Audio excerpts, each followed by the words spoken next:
বিসমিল্লাহির রহমানির রহিম।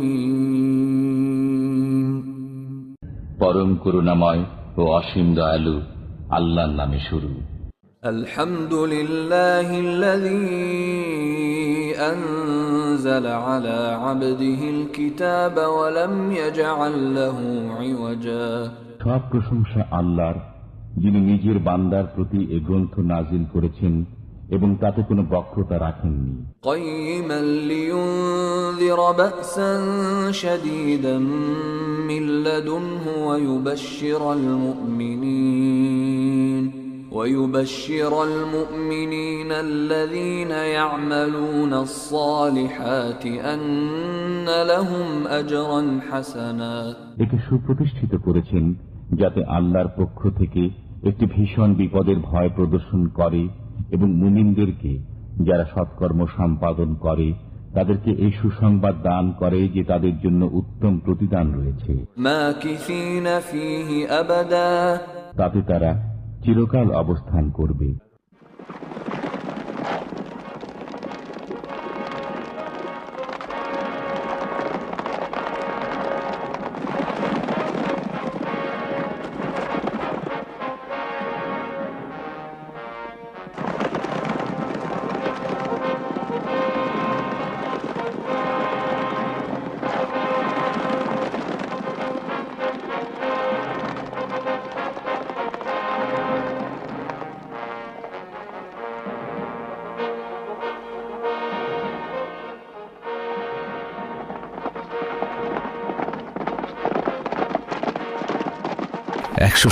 খ্রিস্টাব্দ রোমান সাম্রাজ্য প্রতিষ্ঠার ৮৯০ বছর পর রোমানগণ শত শত বছর উত্তরে তুরস্ক থেকে দক্ষিণে সিরিয়া পর্যন্ত নিজেদের রাজত্ব কায়েম করেন। এই অঞ্চলকে পূর্ব রোম বলা হতো। রোমানগণ নিজেদেরকে ওই সময়ের সবচাইতে বড় সভ্যতার অধিকারী মনে করতেন। প্রকৃতপক্ষে বলা উচিত তাদের শাসনকালে আধুনিক শহর নির্মাণ ও শহরে বসবাসের সূচনা হয়। অপরদিকে মানবতার চরম বিপর্যয় ও মূল্যবোধের অবক্ষয়ও এই সময় থেকেই শুরু হয়। ওই সময়ের পূর্ব রোমের একটি বিখ্যাত অঞ্চল ছিল ফিলাডেলফিয়া। এটি বর্তমানে জর্ডানের রাজধানী আম্মান হিসাবে পরিচিত। রোমের বার্তাবাহকগণ ফিলাডেলফিয়ায় প্রবেশ করেছেন। তারা খুব শীঘ্রই মহান রোমান সম্রাট হাদেরিয়ানুসের পূর্ব রোম অর্থাৎ ফিলাডেলফিয়ায় আগমনের সংবাদ এখানকার শাসক ডিওক্লেটিয়ানুসকে জানালেন এবং এই খবরটি রোমানদের জন্য অত্যন্ত আনন্দ উৎফুল্লের ছিল। ডিওক্লেটিয়ানুস বা স্থানীয় জনগণের ভাষায় দাগিয়ানুস অত্যন্ত শক্তিশালী ও কঠোর প্রকৃতির শাসক ছিলেন, যার মধ্যে বিন্দুমাত্র দয়া মমতা ছিল না। হযরত ঈসা ইবনে মারিয়ামের ঊর্ধ্বাকাশে গমনের পর মহান আল্লাহ তাআলার এই দিনের প্রচার প্রসার বৃদ্ধি হতে লাগল। এটি রোমানদের জন্য মাথা ব্যথার কারণ হয়ে দাঁড়ালো, কেননা তারা অলিম্পিয়ান খোদার অনুসারী ছিলেন এবং হরেক রকম খোদার ইবাদত করতেন। তারা তাদের খোদাগণের আইন ও শিরক পূজার পতন ও বিনাশ সহ্য করতে পারছিলেন না এবং অপরদিকে এক ও অদ্বিতীয় খোদার প্রচার ও প্রসারের সাক্ষী হতে চাইছিলেন না। ফলে তারা অত্যন্ত কঠোরভাবে মহান আল্লাহর ইবাদতকারীদের বিরুদ্ধে কঠিন লড়াইয়ে অবতীর্ণ হলেন। একক খোদার ইবাদতকারীদের কঠোর সাজা দিতে লাগলেন।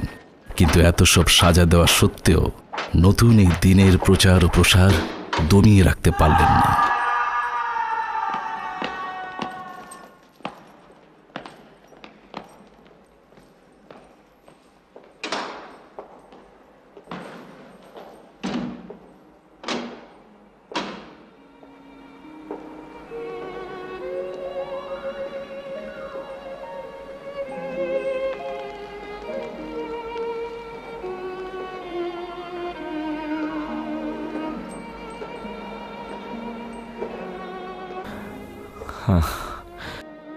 দেখ পলতুন, এটাই তোর জন্য সর্বশেষ সূর্যোদয়।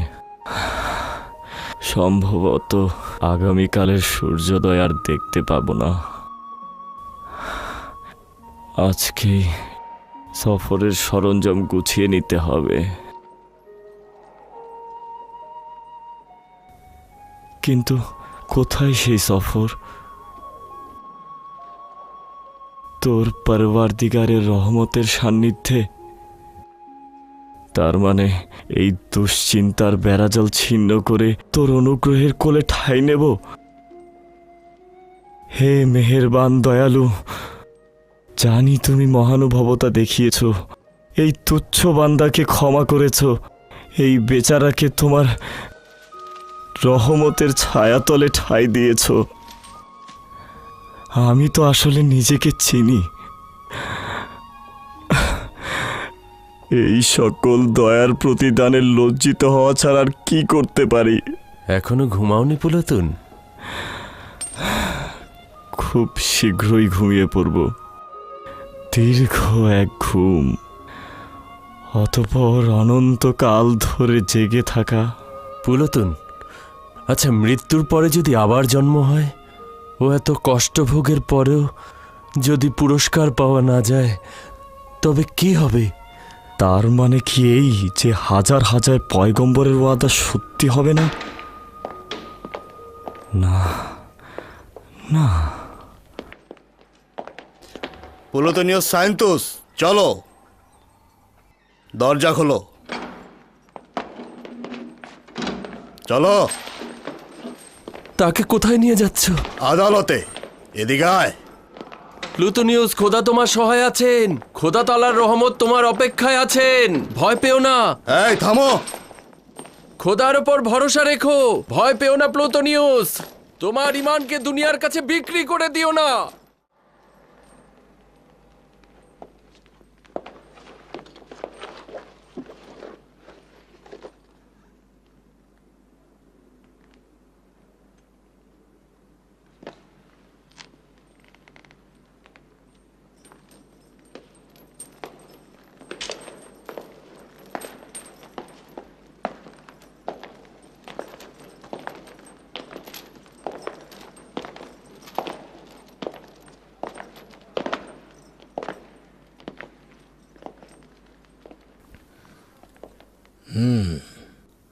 প্লুটোনিয়াস সায়েন্তুস। জাতীয়তা? রোমান। কোথাকার অধিবাসী? ফিলাডেলফিয়া শহরের। অভিযোগ কি?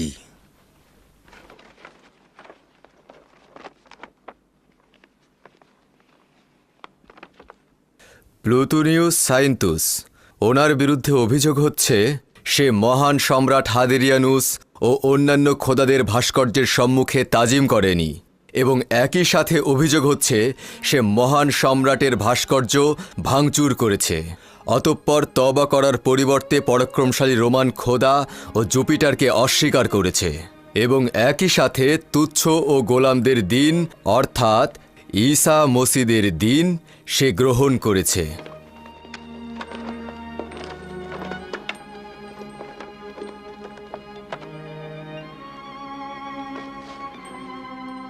অভিযোগ সত্য? জি।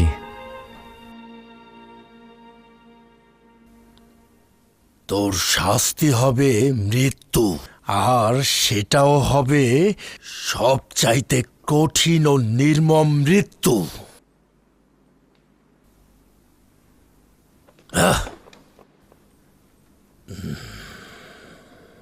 অর্থাৎ তোর মৃত্যু হবে আগুনে পুড়িয়ে মৃত্যু।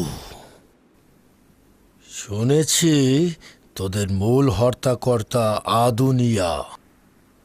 যদি তার কোনো খবর আমাকে দিস, তবে তোর শাস্তি কিছুটা কমিয়ে দেওয়া হবে।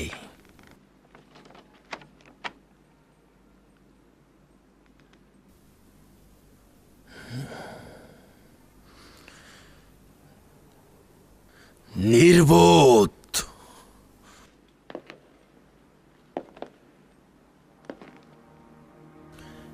এই আদালত প্লুটোনিয়াস সায়েন্তুসকে মহামান্য সম্রাটের ভাস্কর্য ভাঙার অপরাধে অপরিচিত খোদার ইবাদত এবং মহামান্য সম্রাট হাদেরনিউসের বান্দাদের মধ্যে গোলযোগ তৈরির কারণে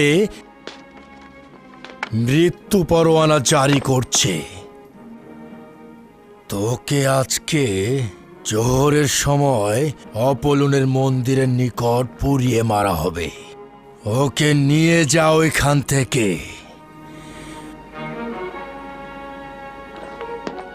নিয়ে যাও ওকে।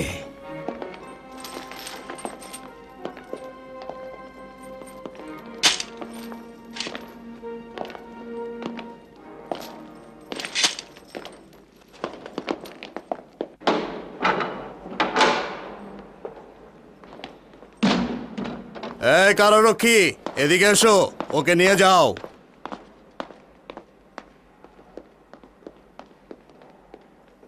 আয়।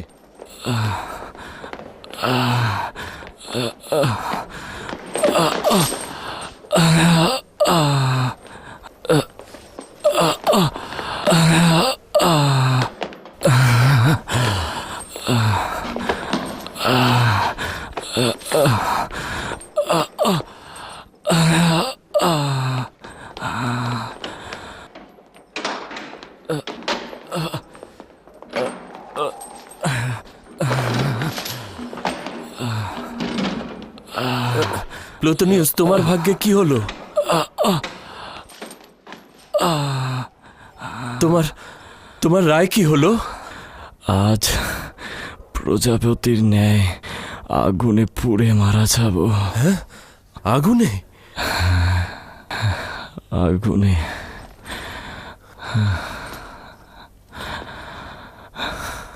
এটা তো সবচাইতে কঠিন শাস্তি। সম্রাটের ভাস্কর্য ভেঙে ফেলার অপরাধ সবচাইতে মন্দ গুণ আর সবচাইতে কঠিন শাস্তি। তাই বলে কি আগুনে পোড়াবে?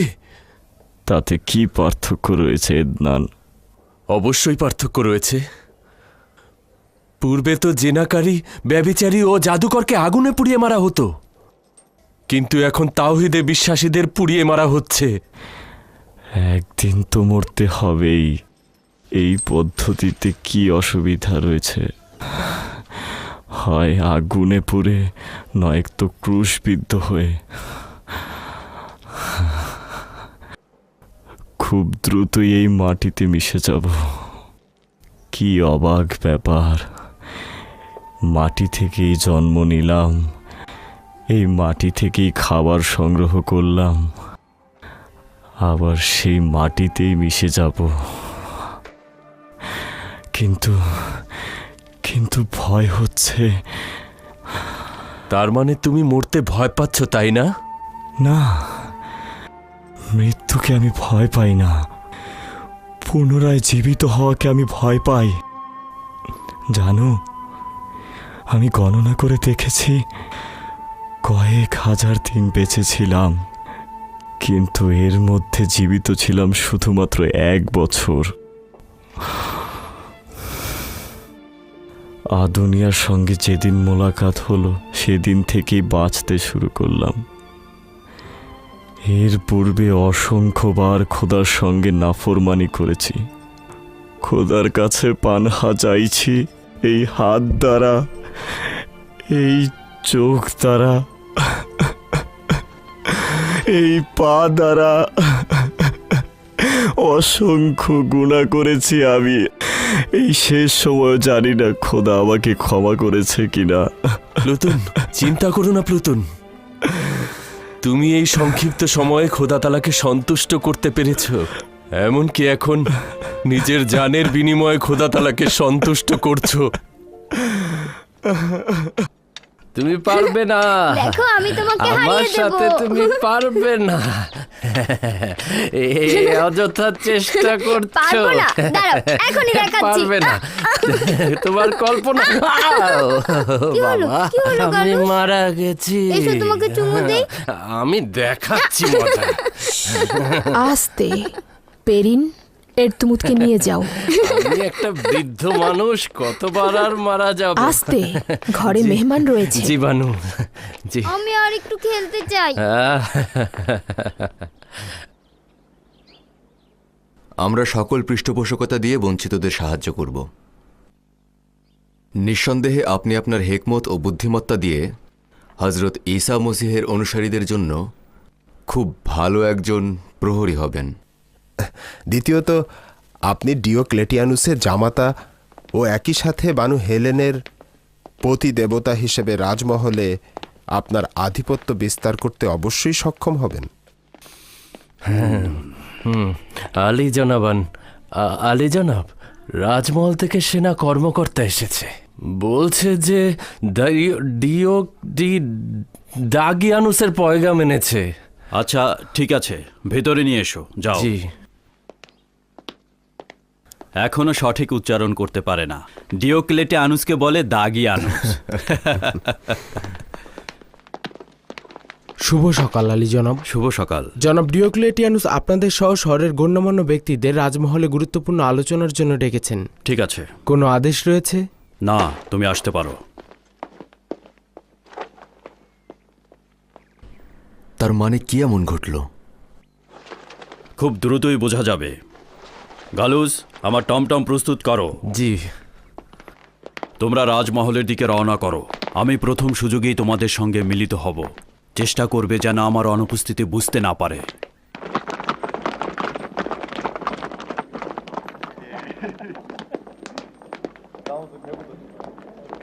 এসো, জোরে হাঁটো।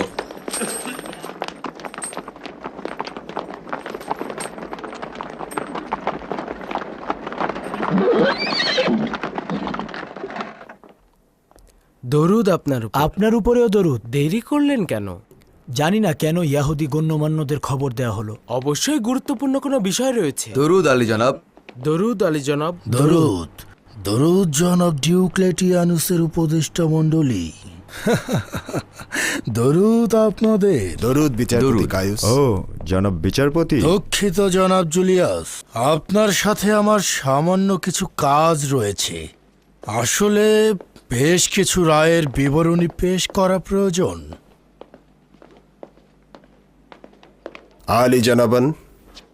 আলী জনাব ডিওক্লেটিয়ানুস রোমের বার্তাবাহকদের সাথে কিছুটা মশগুল রয়েছেন। আলী জানাবানদের ধৈর্য ধরতে অনুরোধ করছি। এই সুযোগে তাহলে আমার বিবরণীটা পেশ করে ফেলি। আজ 11 জনকে আটক করা হয়েছে। এর মধ্যে 6 জন ঈসার অনুসারী, বাকিরা বিভিন্ন অপরাধের সঙ্গে যুক্ত। বিচার কাজ কেমন চলছে? খুব বেশি সন্তোষজনক নয়। হযরত ঈসার অধিকাংশ অনুসারী প্রতিরোধ করছে, তবে এদের মধ্যে অনেকের প্রতিবাদ করার সামর্থ্য নেই। তারা তওবা করছে অথবা তওবা করতে বাধ্য হচ্ছে। তওবাকারীগণ কোনো তথ্য দিচ্ছে? কেউ কেউ দিচ্ছে। যেমন ধরুন, ওদের মধ্যে আজ একজন আদুনিয়ার গোপনে তাবলিগ করার ব্যাপারে তথ্য দিয়েছে। তাকে গ্রেফতার করেছো? না আলী জনাব, সে একজন ভালো ফাঁদ হতে পারে। যদি তাকে নজরে রাখা যায় তবে হযরত ঈসার সকল অনুসারীকে একসাথে গ্রেফতার করা যাবে। খুবই ভালো কথা। তবে সতর্ক দৃষ্টি রেখো যেন ফাঁদ পালিয়ে না যায়। আর আমিও একজনকে তার দিকে নজর রাখতে বলবো। খোদা তাআলার উপর নিষ্ঠাবান থাকো। খোদা আমাদের সঙ্গে রয়েছে। আমাদের সালাম প্রিয় মওলা হযরত ঈসার নিকট পৌঁছে দিও। হ্যাঁ, পৌঁছে দিও। খোদা, তোমার নিকট পানাহা চাইছি।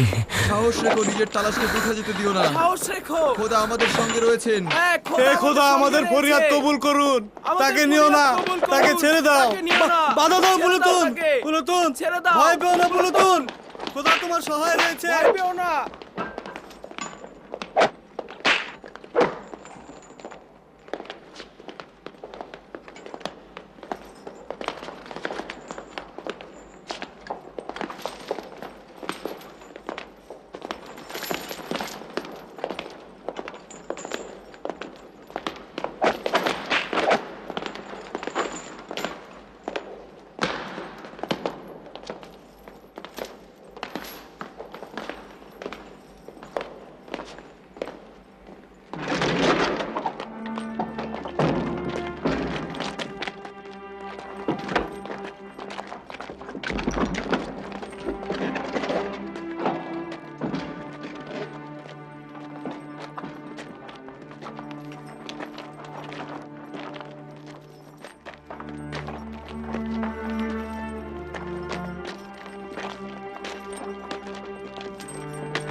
সে এক ও অদ্বিতীয় খোদার ইবাদতকারী। রোমের খোদাগণকে কাফের বলেছে, সম্রাটের ভাস্কর্য ভেঙেছে, নাফরমানি করেছে। তাকে আগুনে পোড়ানো উচিত। হ্যাঁ, তাকে আগুনে পুড়িয়ে মারা উচিত। জলদি চলো, জলদি চলো।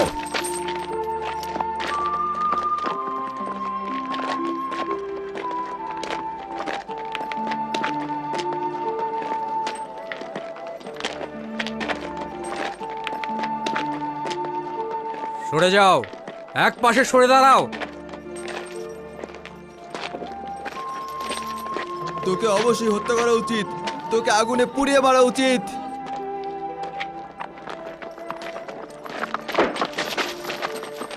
সরে যাও, সরে দাও, যেতে দাও, যাও, সরো, সরে যাও, সরে দাঁড়াও, সরে দাঁড়াও, সব সরে দাঁড়াও। কেন ওই ইতরটাকে এখনো আনছে না? ওই তো আসছে, ওর জন্য সর্বোচ্চ শাস্তি হচ্ছে ওকে পুড়িয়ে মারা। যদি তাদের শাস্তি আগুনে পুড়িয়ে মারা হয়, তাহলে তোমাদের শাস্তি কি হবে? তোমরাও তো একসময় তাদের মতোই ছিলে, সেটাকে ভুলে গেছো? হ্যাঁ, ইহুদিগণ নিজ গোত্রের খোদা ব্যতীত অন্য কোনো খোদার ইবাদত করে না। রোমের খোদা ব্যতীত অন্য যে কোনো খোদার ইবাদতের শাস্তি হচ্ছে মৃত্যু। সে যদি ইয়াহুদার পুত্র হয় তাতেও কোনো কিছু যায় আসে না। কি বললি? ইয়াহুদার গোত্রকে অপমান করার কোনো হক তো নেই। নামিয়ে কথা বল। এই শান্ত হও, তোমরা শান্ত হও। কি হয়েছে তোমাদের? এদিক থেকে সব সরে দাঁড়াও, রাস্তা খালি করে দাও, রাস্তা খালি করে এক পাশে সরে যাও। হ্যাঁ, ওকে পুড়িয়ে মারা উচিত, ওকে মেরে ফেলা হোক। ও একটা কাফের, মুনাফিক, ওকে পুড়িয়ে ওর মারা বাঁচার উচিত। কোনো